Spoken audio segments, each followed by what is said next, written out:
Mind Over Matter.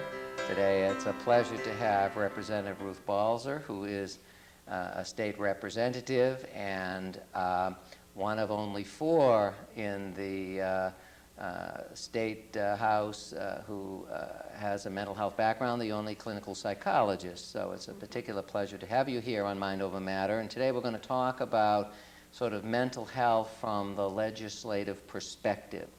So perhaps we should start with one of the really very important issues, and that has to do with the parity bill, the good news and the bad news. Great place to start. Thanks for having me. I love to talk about mental health legislation. Good. As you know, the basic concept behind parity is that mental illness should be treated no differently from physical illness. Just as badly or just as well? Well, as much and as appropriate services as are needed. Okay. Right, the presumption behind the whole mental health parity movement was that medical health is being addressed. Okay. So I guess that's a whole nother topic. Right. But the whole idea, and this has been a national movement, is that whereas with the presumption behind health insurance is that if you have a physical ailment, you go to the doctor and you get it taken care of and your insurance basically pays for it. With mental health, what was always the case, not only here in Massachusetts but across the country, was your insurance gave you a few sessions. 8 sessions was the standard number, regardless of your condition. So that you could be a very seriously mentally ill person and all your insurance would cover would be 8 sessions. So the movement for parity meant, just as with a heart attack, you don't just say you get X sessions, so too with mental health. You should get as much and as many treatment as you need. That's what parity means. Well, there was a national parity bill that passed some years ago as part of the Kennedy-Kassebaum Act. It turned out it had so many loopholes. It really, while it had the concept of parity, it really didn't do the trick. And so the state legislatures started to take this up. And around the country, states were passing parity bills. Something like 31 states have now passed them. Massachusetts was at the end of that line. Unfortunately, it took us quite a while to pass one. Maybe you'll comment on why. I mean, what's the controversy, if there is any, that may have slowed down? I mean, one would think on the surface, great idea. What were some of the problems? Well, the basic problem always gets back to money. The insurance companies, didn't want to have to pay for the cost of mental health. And not just the insurance companies, but the employer groups who pay for the insurance premiums for their employees didn't want to have to pay what they assumed would be an increase in cost to cover, because the more services that you take care of, the more you have to pay. That was the biggest obstacle. But there was a movement across the country. More and more people are becoming aware of the significance of mental illness, the seriousness and the prevalence of it. Shows like your own, I mean, people are becoming more conscious. And so there was an attempt here in Massachusetts to pass a parity bill, and we did pass one last term. It was a major victory. It was really, I think, historic legislation because it really says that people who suffer from mental illness should get the services they need and their insurance plan should pay for it. So that's the good news. Okay. So the bad news? All right. The bad news is that it wasn't what you'd call a true parity bill. Which is to say, someone with a Massachusetts plan still may not get all the coverage that their condition warrants. Because like any other political process, there were political compromises that went into it. And the biggest compromise was that the bill that passed in Massachusetts made a distinction between the so-called biologically based disorders and other psychological conditions. And so anyone who has, let's say, schizophrenia or bipolar disorder or major depression, they will get parity, which means they will get as much service as is needed. And the bill defines 9 brain disorders. Exactly. Right. They actually list those disorders. And if you have a disorder that's not on that list, what the bill says is that your benefit, your mental health benefit, will no longer only be 8 sessions like it used to be, it'll be 24. But what For anything in the diagnostic manual, that's right. other than the 9 defined brain diseases. Exactly right. Okay. So that all sounds great. So, well, it's great unless you have one of those disorders and you need more than 24 sessions. Okay. An example I like to give is an adjustment reaction is a condition, a diagnosis is, of course, you know, that we give for people who are relatively mentally healthy, but who maybe have a very serious life event occur. What comes to mind, since I represent Newton, is we recently had a tragedy. We lost 4 young people in an accident. Let's say a family member who lost someone in such a tragedy, you know, they might need more than 24 sessions to cope with that. But they've got an adjustment reaction, and so the limit will be the 24. So again, we have a situation where we don't really have parity. We have an arbitrary limit, a limit that's not based on the condition of the patient, but simply a political limit. You know, and so that's a problem. On the other hand, the most seriously mentally ill folks do get covered under this bill. And so that was a real forward movement. The reason I supported the bill, even though it wasn't perfect, is because it moved us ahead. It is better than what we had before. It gives people greater access to mental health services than in the past, and in pretty significant ways. And I should add, a good part of the bill was that all children get parity. It's adults where this distinction gets made. Okay. So children have unlimited, but the devil's in the details, and the 24 visits are not necessarily readily and easily That's right. approved. There's this thing called medical necessity. Right. Perhaps you could comment on that, because that's a big deal. It's a very big deal. There is still utilization review, which means that a mental health professional still has to fill out a form and request the services, and it's still the insurance company that gets to decide whether or not it's medically necessary, which is to say whether these services really are needed for the person. Now, we did have a political victory, but the devil will be in the details. There was a debate in the legislature about how to define medical necessity. And the insurance industry wanted it to basically be defined as whatever the insurance industry defines it. It literally, there was an idea that the insurance committee gets to define it. Those of us who are consumer advocates pressed for language that said that medical necessity is to be determined by the community standard. And we won. And that's actually not in the mental health parity bill, but in the HMO Patients' Bill of Rights. What that means is that the insurance company can deny care, but when you appeal the decision, if you can demonstrate that the community standard, that the standard mental health practice requires more, by the law we passed, you should win. So how do you find the community standard? Where do you find it? That's, of course, again, the devil's in the details. That's not in the legislation. That's poetry. But I would imagine, for instance, the American Psychiatric, the American Psychological, I imagine have best practices, guidelines. One could certainly reference them. You know, it would be an argument. Because one of the big bills that we passed last term, as well as mental health parity, was the HMO Patients' Bill of Rights. And in that bill, we lay out an appeals procedure, which everyone's entitled to. So, yes, the devil's in the details, and it's a matter of whether mental health providers will be knowledgeable enough about how to use these new protections. But we tried to build them in. Okay. So the way it works is I suppose the good news is it does build on the $500 limit that was eliminated, but you do pretty much get, when you ask for, you start treatment, you pretty much get 8 or 12 sessions depending upon which company. Those are freely given pretty much by all of the insurance companies without any swapping of medical information. It's the extension into beyond the initial allotment that I think gets into the sort of what is medical necessity, in whose opinion, and who decides. That's right. And then perhaps you could elaborate on, if there is a quibble, what the appeal process is. Well, the appeal process is complicated, but it is now spelled out in the Patients' Bill of Rights that each company has to set up an appeals process, which will be followed.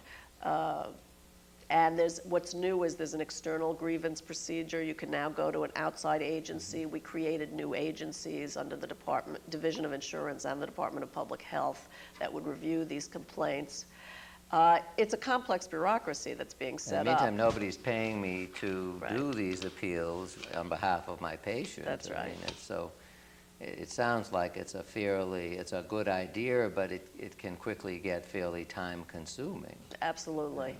And again, it all gets back to cost. I think that we have a healthcare system that is always trying to cut costs and always trying to make sure no one's spending more than they should. And so this very cumbersome system has been set up. If I told you that Magellan sent us all a letter basically telling us that good therapists would probably never need more than 12 sessions in a given year, would you be surprised? Well, they manage most of the Blue Cross products. Yeah. I mean, in a sense, I'm surprised because it's silly. It's a silly statement. I mean, we've got people suffering from major disorders, like major depression, like bipolar disorders, like schizophrenia. I mean, things that, need ongoing support, treatment, management. It would be malpractice to not offer those services to people. But it's like a shot across the bow. It's basically saying, so if you're not a good therapist, you're going to be asking for more sessions. Right. And the law may require us, this was their attempt to define parity, the law may require us to give additional visits, but the good therapist probably won't need more than 12. So, and then the other thing about parity is the brief comment, then we'll have to take a break, co-payments. Oh, yes. One of the parts of parity is that the co-payments would be no different than in the medical part of your benefit. And in the past, mental health co-payments would often be higher. So that was an important concept. I mean, the concept is that it should be the same. If you have diabetes, if you have schizophrenia, that's not the issue. You should get the care you need. But I hadn't thought of it before we started, but the comment I made, so it'll be as good or as bad. Yes. Because if you're a cynic, and unfortunately I am, all it means, I think, is eventually the copay in the medical side of this is going to start to go up. That could happen. And then the mental health copay will go back to where it used to be, which was 50% after the initial 12 visits. Well, let's take a break, and then perhaps we'll talk about some of the other legislation that you've had some interest in. Thank Great. you.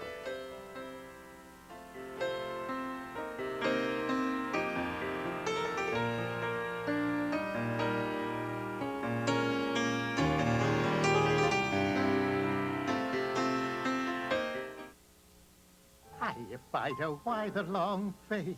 This present will cheer you up. I know it's got you down. That contractor that was supposed to fix your roof goofed and left you holding the bucket. And that new car that won't go.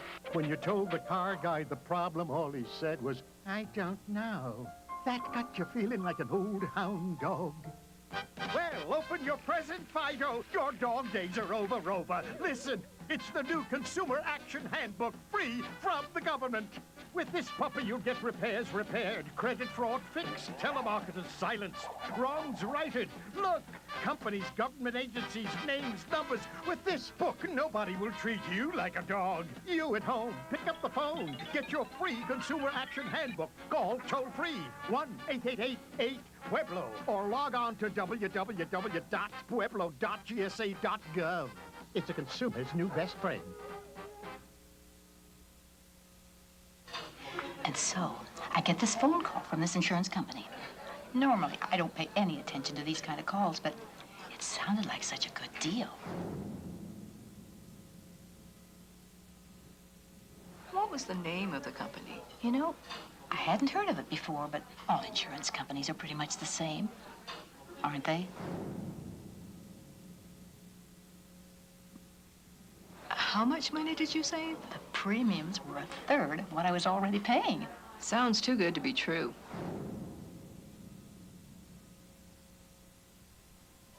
Each year, countless consumers purchase insurance policies that are misleading or unnecessary. If you feel that you're in this position, contact your State Department of Insurance, because knowledge is your best policy.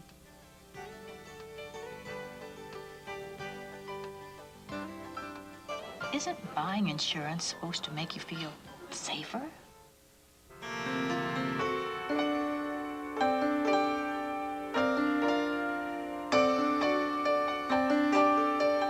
With parity, but let's not. Let's talk perhaps about some of the other legislation that you've had an interest in, and perhaps some of the public policy issues and concerns that you have.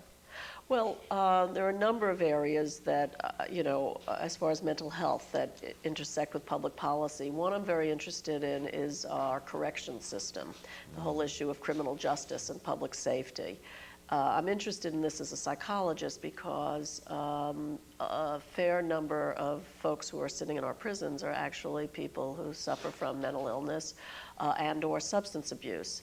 And I'm not sure our, public leaders are always so alert to that, as well as I think the fact that mental health people have a perspective on crime that could be useful and how to construct a situation where people would change their behavior. And so I've gotten involved with one issue which has to do with parole in our state.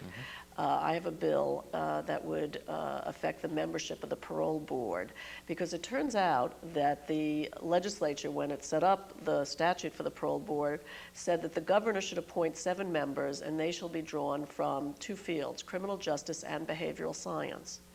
And it specifically says in the statute that members from the parole board should be drawn from, as well as law enforcement and prosecution, it should be drawn from psychology, psychiatry, social work, and sociology. And back in the 80s, when we had a Democratic administration, there was a very balanced parole board that had law enforcement people and had behavioral scientists on it. They refer to behavioral science. Since Weld, Salucci, Swift, there's not been a single behavioral scientist appointed.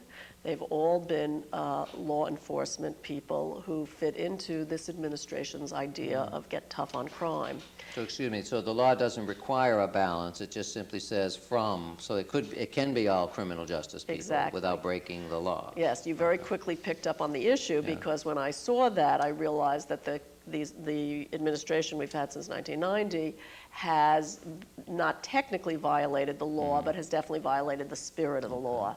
And so I filed a bill that would require that no fewer than 2 of the members be drawn from the behavioral sciences. 2 of how many? Out of the 7. 7. And one of the problems has been that parole has been drastically reduced in the state and during the same era. And the problem of that from a public safety standpoint is you have people going from maximum security to the streets with no supervision. When you parole people, you get to supervise them. And you get to say that a condition of parole is that you have to go to your mental health counseling. You have to go to your substance abuse counseling. You have to be employed. You have to have housing, and you have to check in.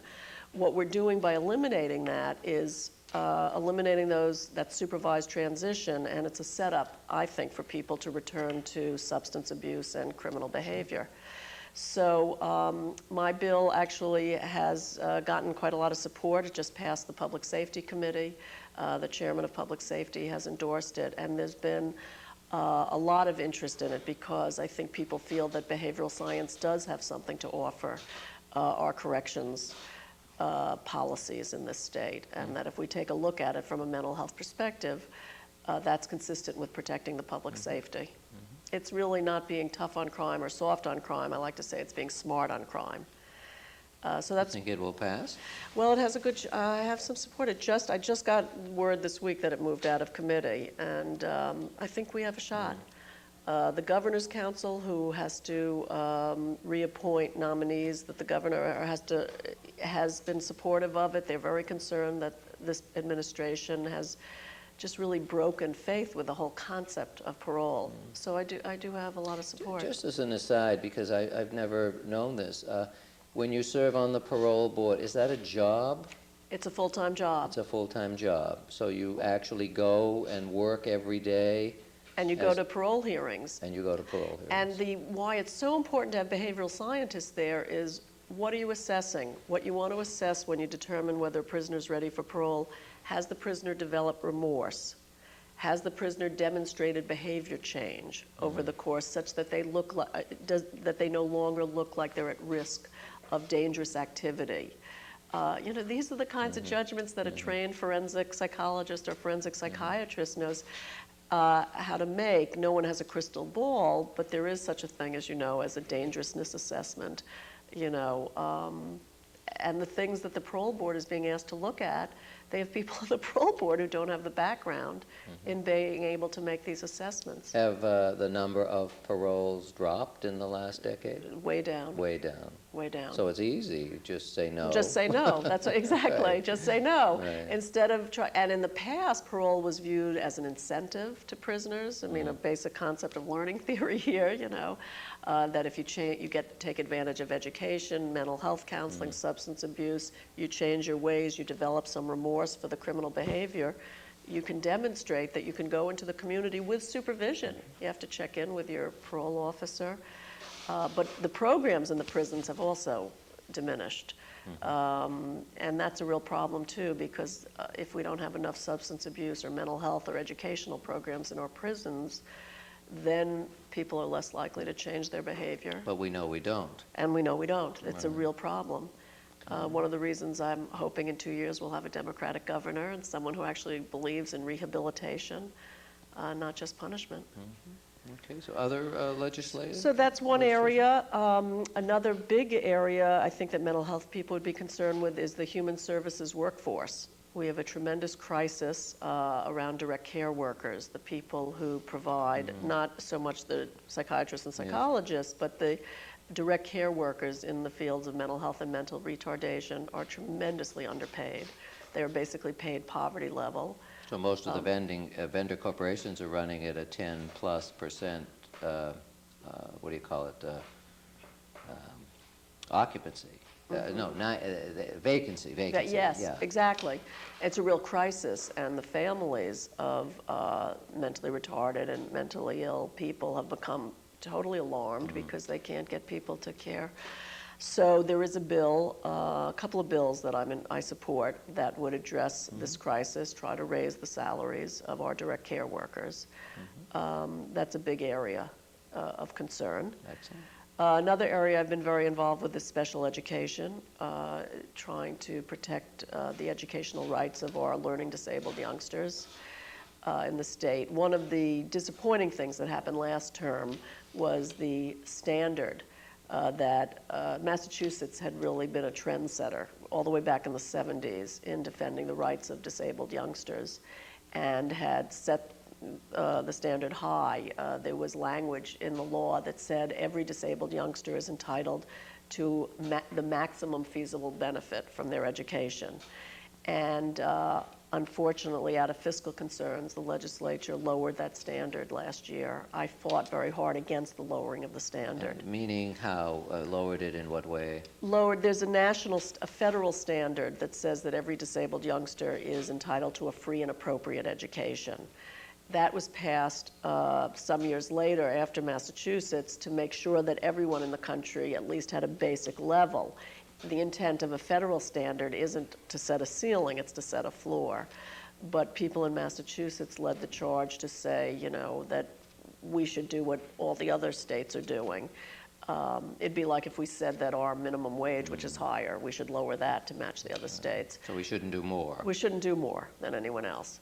And we were doing more, and the courts had said it was a higher standard, and people in Massachusetts had come to expect this. It's actually complicated because the feds have come in and done a study and shows we're not actually doing as well as we should be. But the standard was on the book, which was at least a goal. So the implications are, in a very pragmatic way, what are they? In lowering the standard? Yes.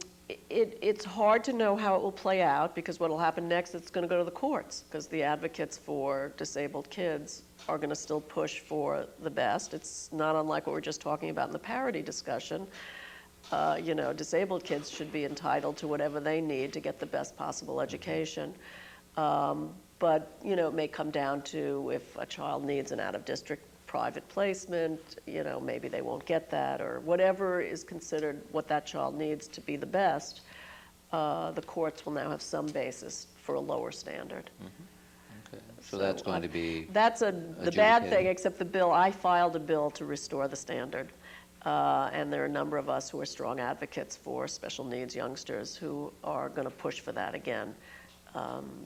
You know, we'll see. I'm actually determined to file that every term until we get a change in the political climate.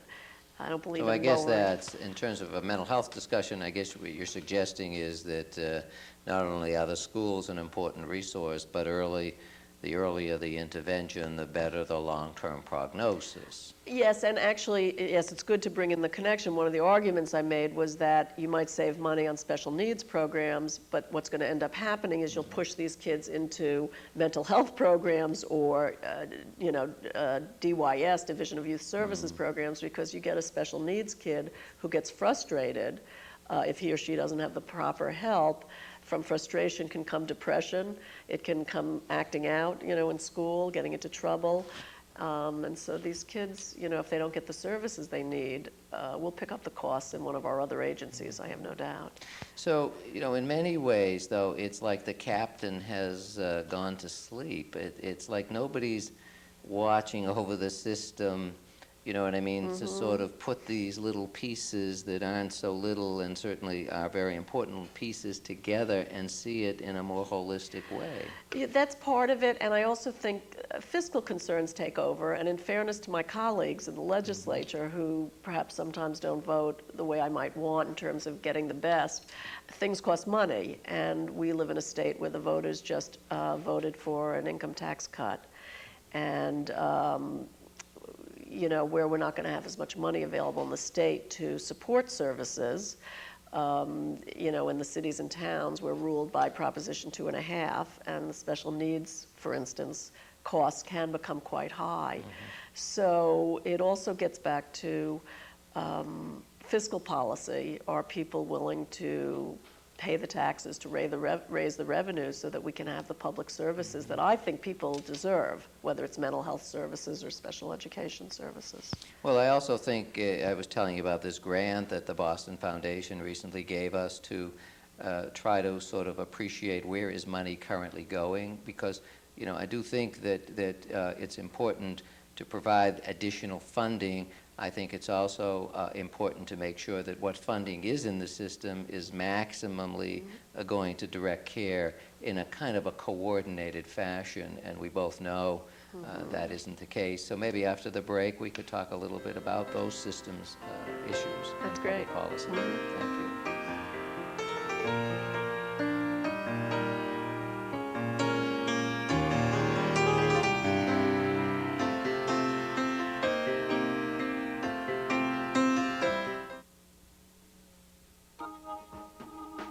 In RSVP, we don't just want to change the world. We're old enough to know how. Retired and Senior Volunteer Program is a program for people 55 and over to work in many different capacities in the community. I worked with sixth graders, and the teacher told me that her sixth graders' scores were much higher than any of the other scores. I was delighted. Show us a problem, a tough one. We have the skills to find real answers. They're basically eyes and ears for the deputies. We have a staff of 300 volunteers restoring aircraft for the museum. When you built the plane, where did you get the parts? We made them. Your life experience, shared for a day, a week, a year, that's what it takes to make the world a better place. It takes you. A log cabin on the lake. Just me and my wife and fishing.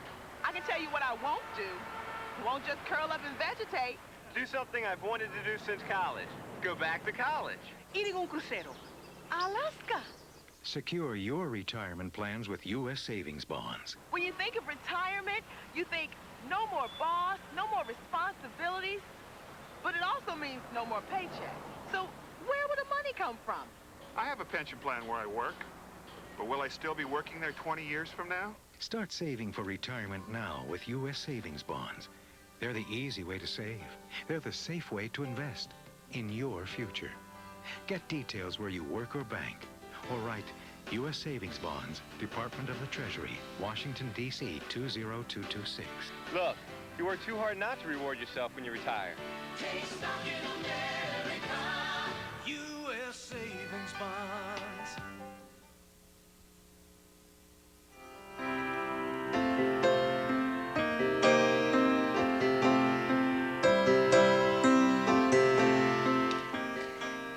Let's talk about the mental health system and maybe public policy issues like access to care and insurance coverage and the problem of the uninsured. Right. Well, taking for a moment a little bit of a historical approach, back when I used to work in community mental health in the 70s and the 80s, there was a whole different situation from what we have today in the present. The state was running a really massive community mental health program. There were, based on going back to the 60s, the John F. Kennedy era of community mental health in this country. Everyone, there was going to be a community. Great. It was great, right? No, a lot of us feel those were the good old days. Right. But there was a concept called community mental health, and in this state, every area had a community mental health center. In fact, the whole state was, had a map, you cut it up into catchment areas, and every area had a mental health center, and every person could be served at that mental health center. That's not true anymore. Back in the 80s, the legislature was concerned that how big government had gotten.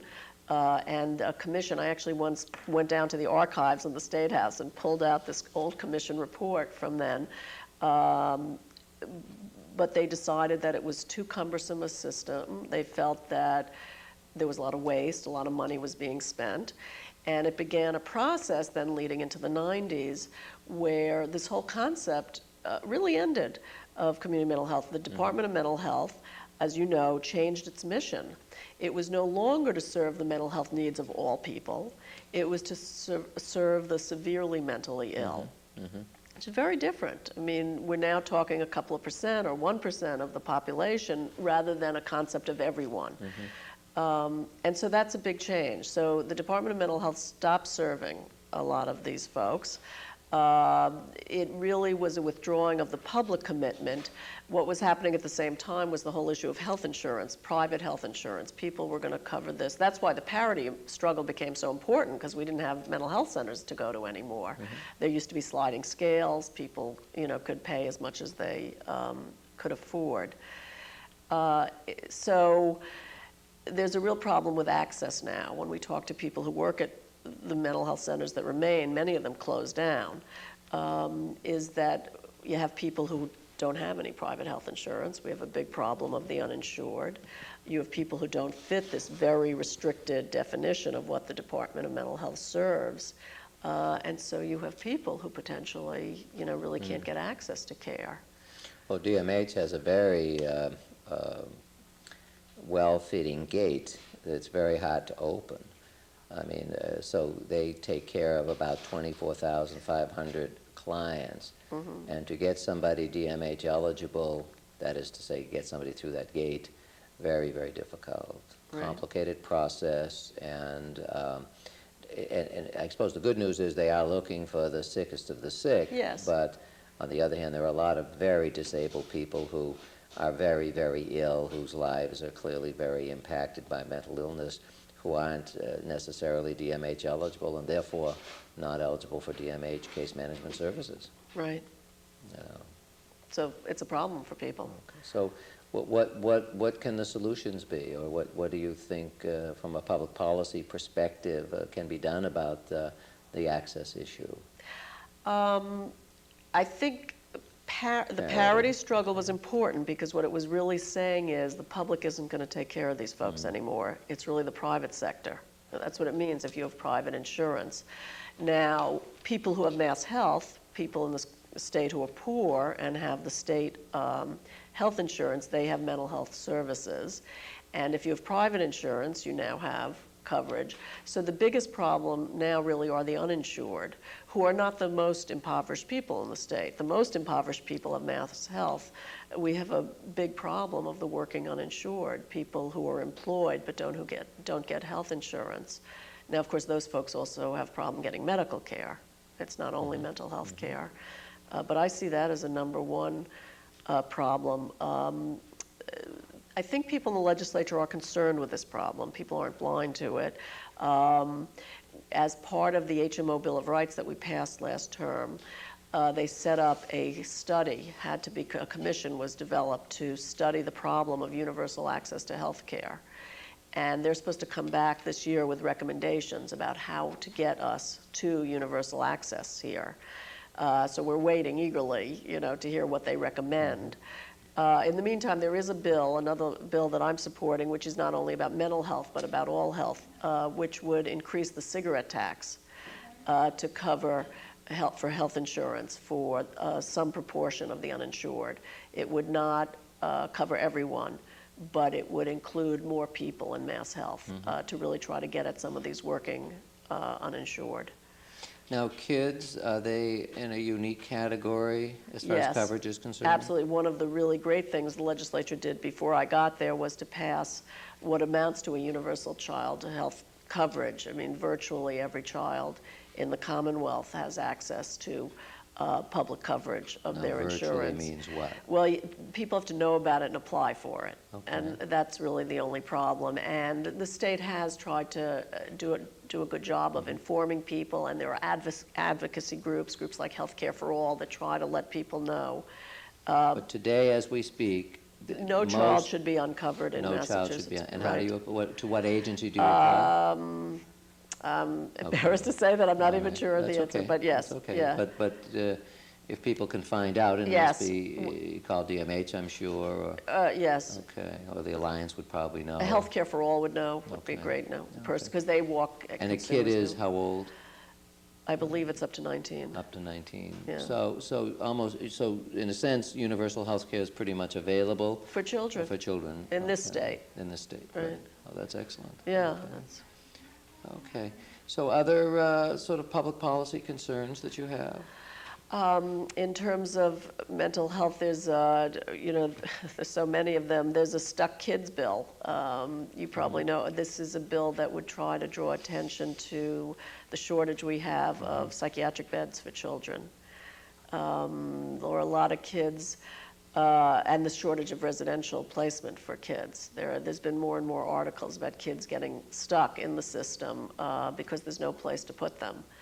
Has anyone, it occurs to me, like, Children's and Harvard Community Health are sort of fighting with one another, and it looks as though Children's won't be available to Harvard Community Health plan children because they can't agree on reasonable rates of reimbursement, even though the rates were recently, within this last week, raised. Anybody that has actually looked at what a reasonable cost is for providing a unit of child outpatient or a unit of child inpatient? I'm just curious. I mean, everyone fights that it's not enough, but what's reasonable cost? Yeah, I don't know the answer to that, but it's an interesting question because when I heard this week that Children's had decided to withdraw from their contract with Harvard Pilgrim, I guess it's, in a free economy, in a market economy, that's the dynamic. I mean, how do you decide? I mean, in some sense, it's no different than workers who've historically had to go on strike when they feel they're not getting paid what they're worth. How do you decide what they're worth? Well, if enough workers say, I'm not going to work unless you pay me more, that's part of how we figure out what their worth is. I think that's what healthcare providers are saying. They're saying, we just won't accept this rate. And that's how the market determines the worth. It's only the big institutions because, for example, as an individual providing, outpatient treatment in my private practice, I take the rates they offer.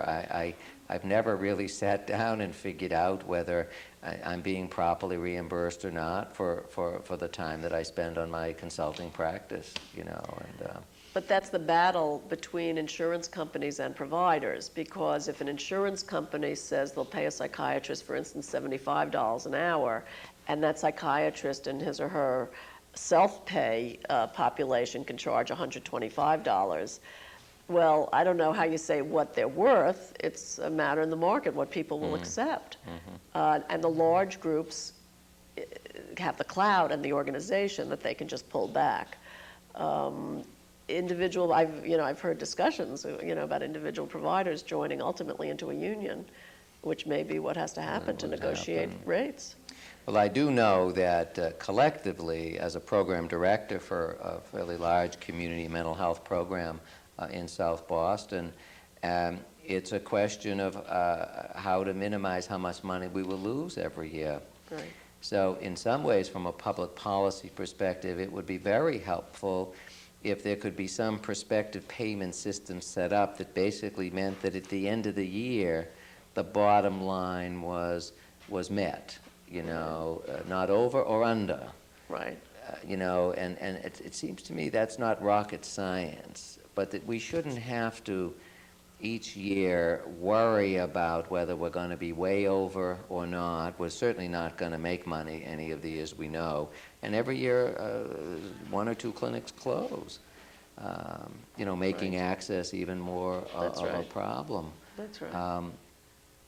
So it's almost like the systems are set up to fail. They're clearly set up to lose money. And then the question is your sponsoring agency, in my case, the New England Medical Center, willing to lose money in providing needed services in South Boston? The answer is yes, they are. Right. But why should they? Right. That's right. Well, it's going to come to be a question. I mean, there's a large question in our culture. What are we willing to pay for to make sure that everyone gets the services they need? Different countries decide this differently. When you travel to some of the other Western democracies, you see a lot more services paid for by the government than we have here. Before we take a break, have you looked in your surveying, have you found, for example, exemplary systems where you feel, quality of access and quality of care are pretty good? Well, the United States is one of the only places that doesn't have universal access. I mean, if you go to Canada or England or Sweden or Israel, I mean, this is a non-issue. Access, everyone gets services. I mean, when you talk to people in these other Western democracies, they find us pretty backward. Actually, I traveled to Israel earlier this year and went to Hadassah Hospital in Jerusalem, and it was interesting to hear a discussion about the universal coverage they have. They passed a law in Israel in the 1990s. It says every citizen has to have health insurance. Period. And the way they do it is the employers pay for 2/3 and the employee pays for 1/3. And if you're poor or unemployed, the government pays the whole thing. So there's no job that gives you... So you don't change, you don't lose your insurance when you go from job to job, for instance. That's well, you don't have a job that doesn't provide you insurance. Right, that's right. There's no such thing as that. And, there may be problems. People say that in some of these countries, their healthcare system may not be perfect. You hear problems about Canada, England. But this problem with people not having access to care, that doesn't happen. It's really unique. Yeah. Well, maybe we'll take a break and then perhaps look a little bit into the future in terms of where we're going with all of this. Thank you, Ruth.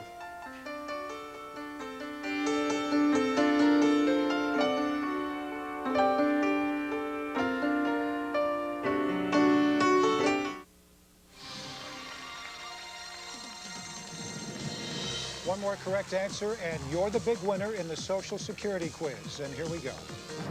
What will the Social Security statement tell you about your retirement? A, the date you should retire. B, how much you can expect your Social Security benefits to be. Or C, what you will owe in taxes. I know this. I remember getting my Social Security statement in the mail, and I know it's B. Are you absolutely sure?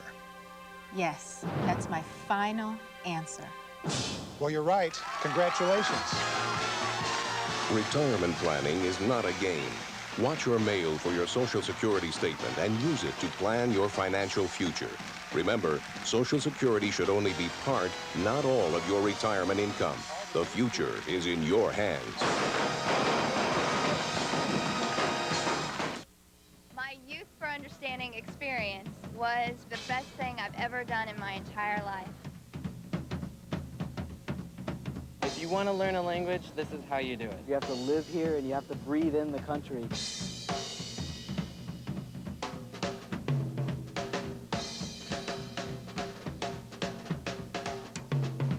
You meet a whole new family that are willing to accept you and take you in. I feel just like I'm a part of the family. being involved with the family, living right at home, that has been my best learning experience so far.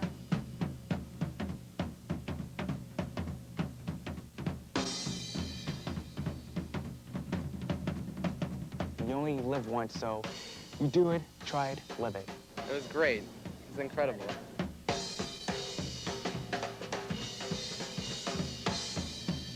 Go global.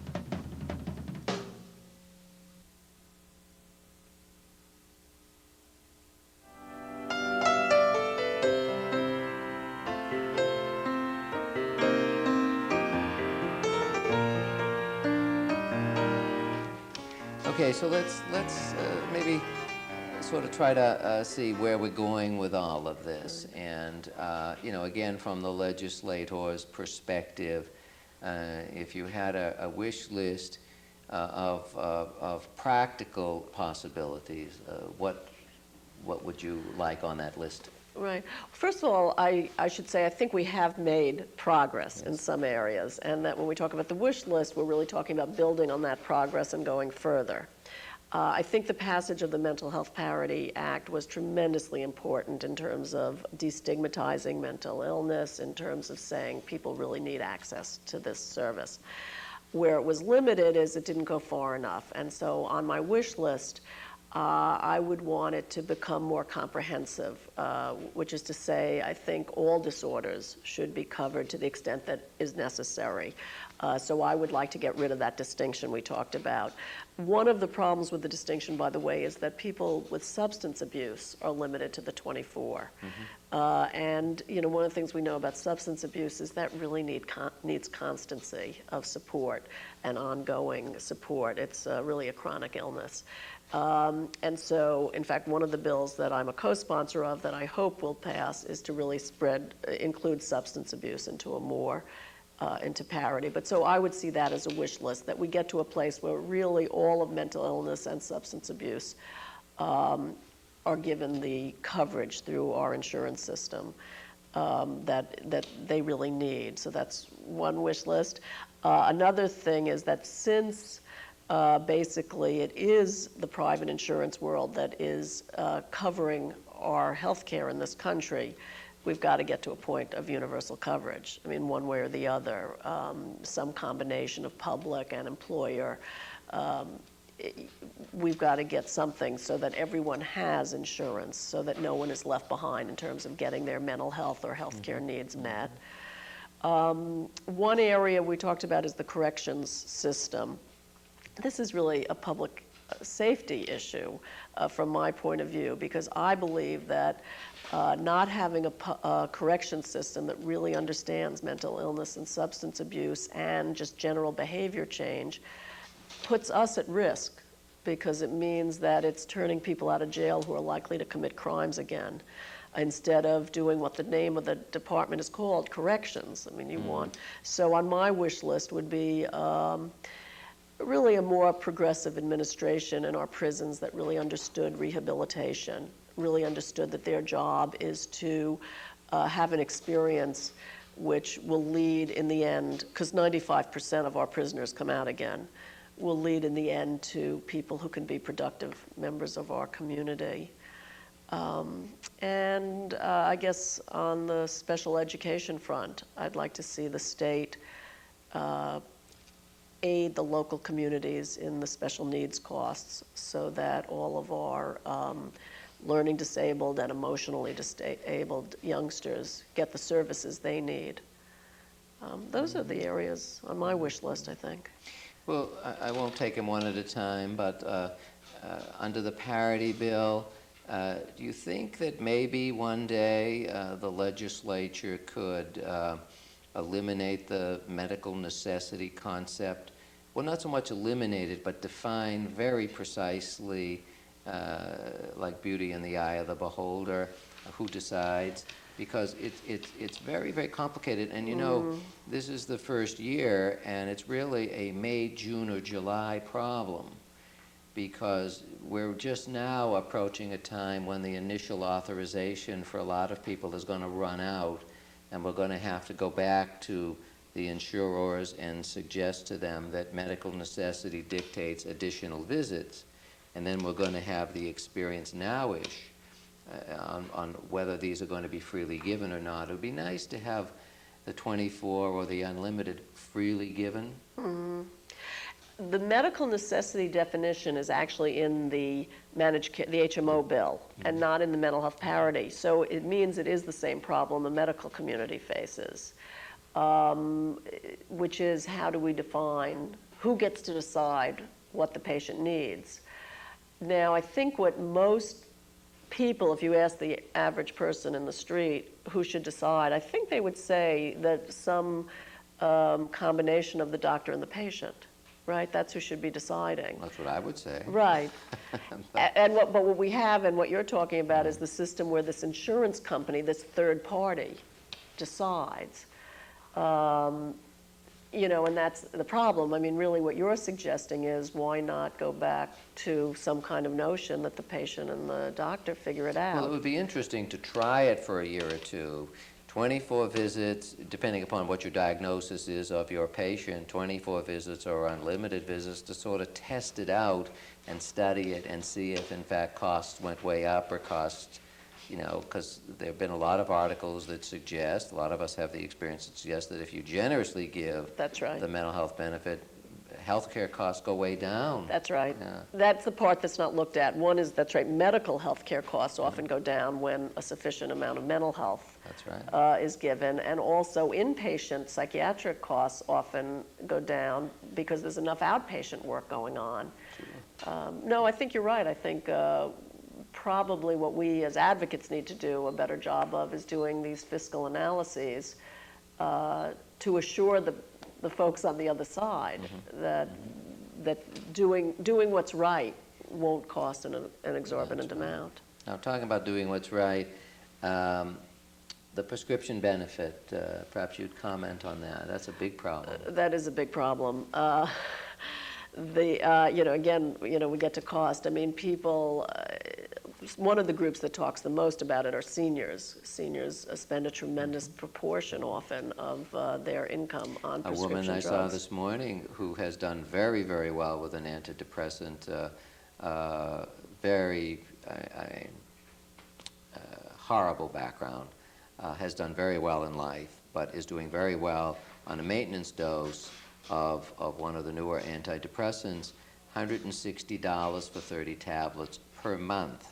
Oh, wow. You know what I mean? So Right. that gets to be a Right. lot of money for people who are on a fixed income. Right. I was able to bring her today about 6 months' worth of samples because the company is very generous in making samples available, but there's something wrong with that picture. That's right. You know. It's one of the big national issues. There are certainly senators and congressmen who are really pushing that prescription drug benefit become part of Medicare coverage. And I think that ultimately is the solution. The legislature has passed several years going now a prescription drug coverage senior pharmacy program.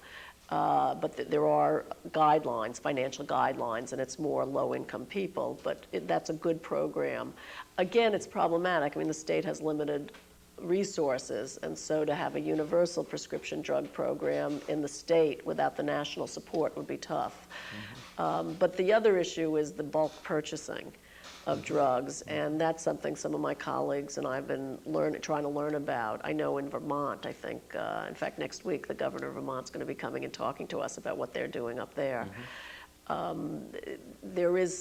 There are possibilities of getting discounted costs for if an entire state were to bulk purchase.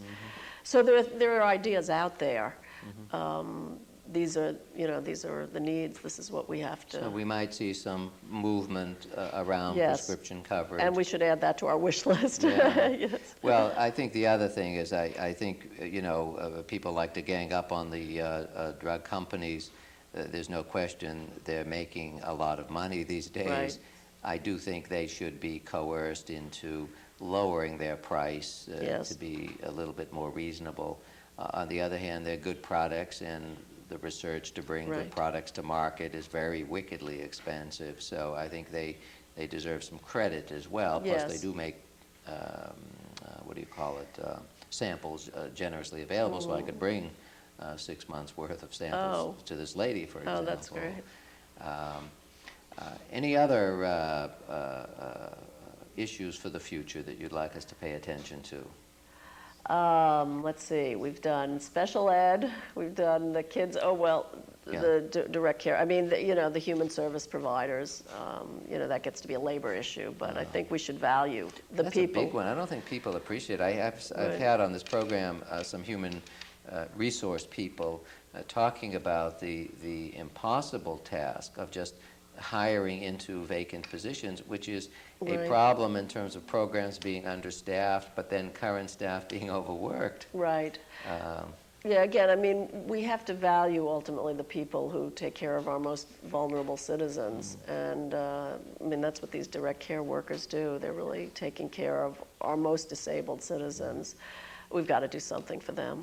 Well, it's interesting, too, that I learned on one of these programs that some of the workers need 2 jobs. So they're working for 2 competing vendor corporations. The reason being that they can only work 40 hours for one corporation, or they have to get paid overtime. But they can work 60 to 70 hours a week as long as they divide it between 2 corporations. It seems silly, it would be so much smarter, and I think the wear and tear on these workers would be so much less that if they could simply stay in one system and work the additional hours if they are so motivated to do so. Now, obviously, the basic problem is to make the rate of pay enough so people don't necessarily have to work 2 jobs. That's right. But it was interesting that people were working for 2 different vendor corporations because one corporation wouldn't give them the extra hours, and whereas the other corporation would at regular pay. Right. One of the problems, actually, ironically, was our strong economy, because traditionally a lot of young people graduating right out of college would take these human service provider jobs, and really smart, energetic, caring young people. Well, in the 90s, they were getting gobbled up by the dot-com companies and making so much more than they could make in human services. Now, of course, as that world's going down, maybe we'll get some of the kids back. Right. But people have commented that. I mean, I knew I did that when I first graduated college. I worked as a mental health worker. And it was a good job? It was a great job, right? Yeah. Oh, you learned a lot. And Well, listen, I, on behalf of the Norfolk Alliance for the Mentally Ill, I really do want to thank you for being here today, Representative Balser. I really appreciate the fact that you as a psychologist are in the State House, and I think that it's very reassuring to people like myself that we can turn to you for advocacy. So thank you, and I appreciate you being here today. thank you. It's been a pleasure to be here. Thank you.